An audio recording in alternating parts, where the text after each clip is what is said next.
In this video, we were talking about Universal annual pass price hikes in Orlando. I know.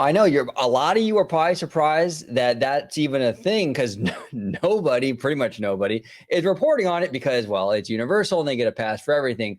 But we're not going to give them a pass here on OG55. We're going to talk about it up next.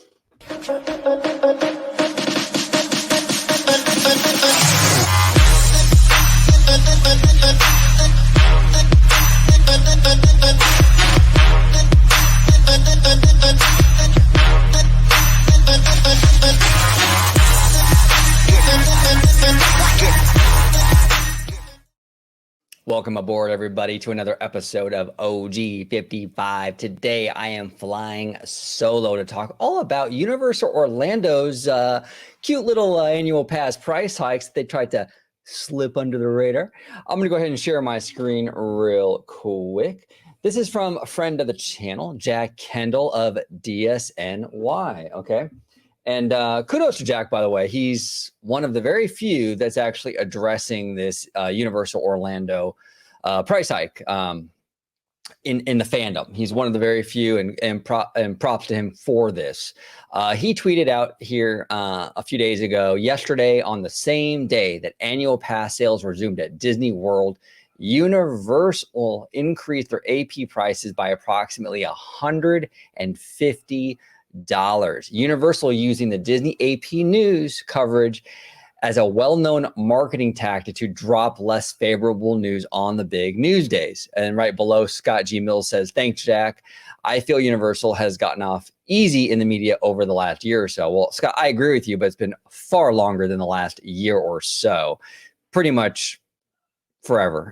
And then I responded to Scott. I said, they have the pass Universal seems to always get with fans drives me nuts. Fans need to hold Universal more accountable. They absolutely do. Fans really, really let this company get away with anything. And anytime anyone brings it up, there's all these people that do the mental gymnastics to like justify it, right? And we're going to get to that in just a moment. But Motley Fool released, this is like an investment website, released this article, "Why is Disney World's rival raising annual pass prices again?" Okay.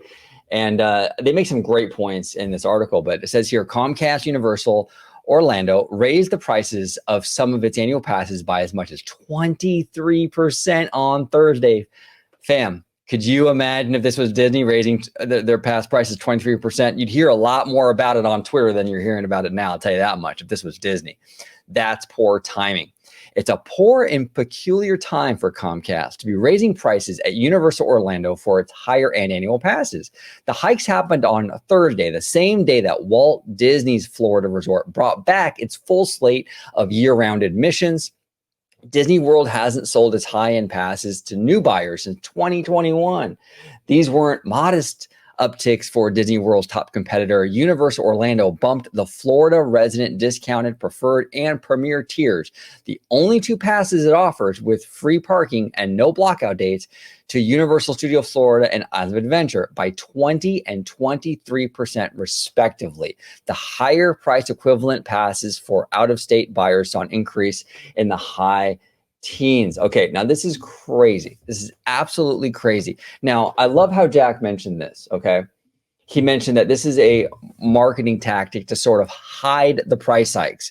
So he's right. What Universal is doing here is they're hiding behind Disney's big news that we're bringing the APs back. Because Universal knows, and they're smart, they know that that bringing the Walt Disney World annual passes back for sale is going to dominate the news for the day.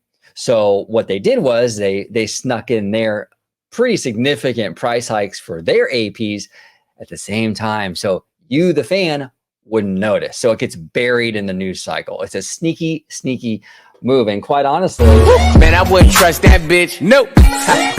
Nope. Okay, let's just say it's a sneaky, sneaky move.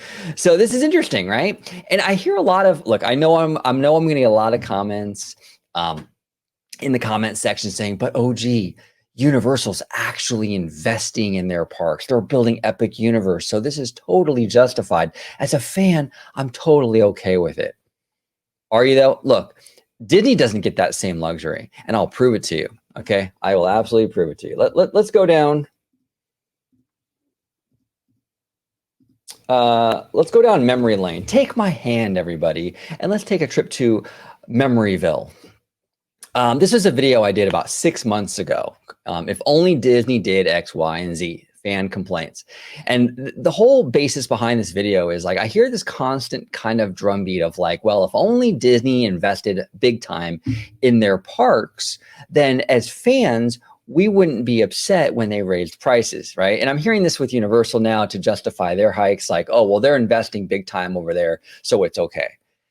That only works for Universal because no fan, I shouldn't say no fan, but a lot of fans don't have that same mentality with Disney, no matter how much they invest. And I brought it up in this video. Look at these tweets. Look at these tweets. The first one, I hope the price hike was the real reason why he doesn't want to renew his pass. The next one, the premium AP price hikes is outrageous. The next one, exactly, this AP price hike is unheard of. $150 in one fell swoop, just like Universal, right? And the other one, saying this is greedy and disgusting. It's not a good way to treat loyal customers, yada, yada, yada. Now, look at the dates on all these tweets. They were May of 2012. What was going on around May, June of 2012? Well, Disney was about to unveil a $1 billion renovation, reimagining of DCA. A $1 billion remake of this entire park. But OG, I was told that as long as Disney just pumps a lot of money into the park, fans would be fine with the price hikes. Well, that's true. They are fine with it if it's Universal, but sure as hell not if it's Disney. And we see it right here. This is just a month before Disney unveiled their $1 billion renovation of DCA, and all these fans were on Twitter bitching and moaning about the AP price hikes. Okay, it's very, very, very predictable. But again, with Universal, there's no accountability whatsoever. Jack from DSNY is absolutely right. No one pays attention to this stuff. You're not hearing about it anywhere. I did a Google search to pull up one of these articles, and to be fair, the only sites that I saw that were reporting on this was WDWNT and that Motley Fool. Now, maybe there's other ones out there, but I didn't see any. I saw those two. Okay. It's not okay. It's not okay. Look, I'm not here to bag on Universal. I'm not here to whatever. But as fans, we got to start holding Universal accountable, okay? Universal is not the good guy that people seem to think they are. They're not. They haven't been more affordable over the past few years because they're trying to do you a solid because they like you as a fan or as a consumer. They were only lower in the pricing because they want to build their market share. But now they're gaining the market share. So now what are they doing? Their prices now are becoming more comparable to Disney. And I guarantee you, I bet you, bookmark this video, whatever you can do. When they open Epic Universe in 2025, the annual passes for that resort are going to go through the roof, through the absolute roof. Okay. Comcast is a greedy company. They're every bit as greedy as Disney. Do not be fooled, okay? And fans need to start holding them accountable a lot more, right? And I'm not saying you have to bash Universal, but you need to, fans need to speak out more and say, hey, look, this is not okay. We complain when Disney gets really kind of oversteps their bounds a little bit with these price hikes and what have you. We got to apply the same sort of outrage to Universal. I keep hearing that Universal is stepping it up and that they're on par with Disney. Well, if they're on par with Disney, then they get held to the same standard as Disney, period. And I'm not seeing that.